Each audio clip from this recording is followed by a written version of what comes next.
But let's keep it with earnings then. And Wipro came out with its numbers yesterday. The higher wage cost and rupee appreciation hurt margins, and they guided for a 0 to 2% growth for Q2. Let's hear out what the management had to say.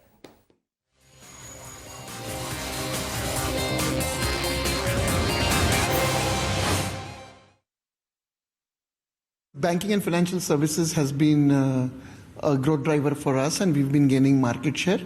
Although at the beginning of the year, we did see some softness in the capital market space and some in the European banking space, primarily due to macro environment. Overall, if I look at the macro environment, essentially because of some of the anxieties around trade, tariffs, Brexit, customers are at times being cautious in how they spend.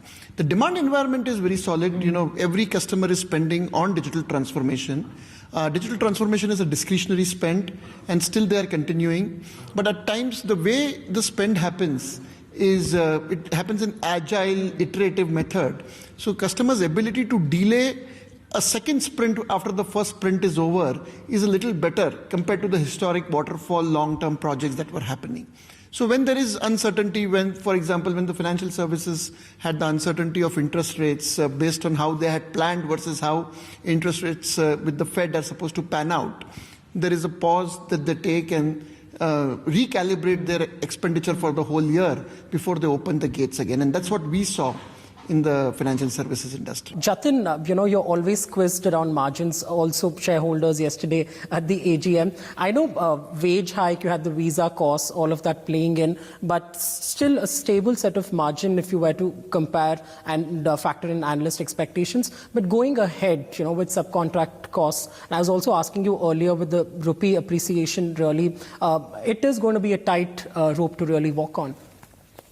So, as you rightly mentioned, Q1 has been, in my view, a very good execution on both profit and cash conversion.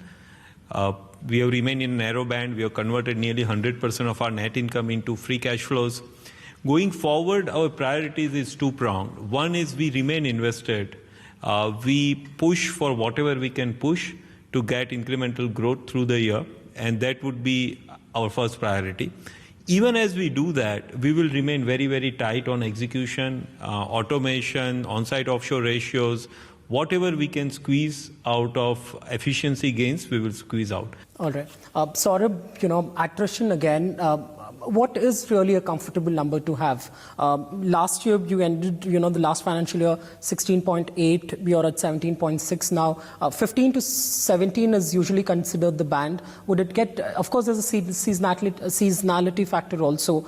This is the time that a lot of them really, and could you break it down? Is it the 4 to 8 year experience bandwidth that you're seeing the attrition play out? So Rahul, first of all, for us, attrition, if you look at over the last 6 quarters, it has been in a band of 1% kind of stuff. So it is something which we are tracking, monitoring closely, and making sure we get up to it. We had called out last quarter that this will see a bit of a jump in this quarter, and this is coming out. I see a spillover in Q2, so it will be remaining at that level, but it will work in this narrow band. Ideally, we'll be keen to move to a 15% kind of attrition for us as a step, and then take it from there. Our biggest attrition continues to be up to 5 years of experience. So it is not for, it is the maximum volume there we are seeing is there. I think there are youngsters who are, because we are investing a lot in training people, with the kind of training we've done for digital, and for them, once they get trained, they become easily poachable across the industry. So I think that's the challenge for us, is that how do we quickly deploy these people who get trained into the new technologies? Of course, 100 million, you've seen 3 clients really move up the ladder. But largely from a client conversation point of view, client budgets, also we've seen Gartner point out that there's a significant slowdown. Are you see that play out? Is it too early? The deal momentum you've maintained continues to be strong. Is it also translating into budgets and ramp-ups really?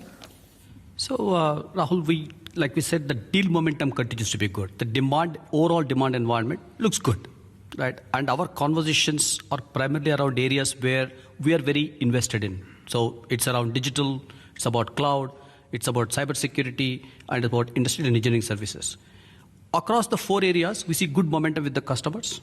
And we do see good deal momentum in place right now. The uncertainty is about how quickly those programs will start and how quickly those programs do ramp up. That's the where you see certain amount of softness in some cases. All right. Last couple of questions before I let you go.